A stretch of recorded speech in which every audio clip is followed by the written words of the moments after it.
বিসমিল্লাহির রহমানির রহিম। আজকে হচ্ছে গিয়ে আমরা এখানে পায়া নিছি, পায়া রান্না করছি, সাথে ইরানি রুটি আছে। আজকে আমাদের এখানে আছে বলে গিয়া 4 জন।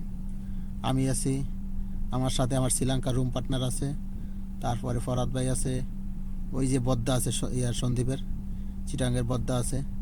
আলহামদুলিল্লাহ আমরা এগুলো মাঝে মাঝে দেখা গেছে ইয়াতে যখন বাজারে যাই তখন এই যে পায়া নিয়ে আসলে পরে এগুলি বানাইয়ে খাই। অসাধারণ লাগে এগুলি রান্না করলে, খাইতে অন্যরকম একটা টেস্ট। আর সাথে হচ্ছে গিয়ে এই যে ইরানি রুটি, এগুলো দিয়ে খেলে মানে অন্যরকম একটা টেস্ট। এই রুটিগুলো ভাল লাগে। এই যে পায়াটা কত সুন্দর একটা পায়া, মাশাআল্লাহ। এগুলো মানে আমরা যখনই যাই তখনই আর কি বাজার থেকে গিয়ে আনি।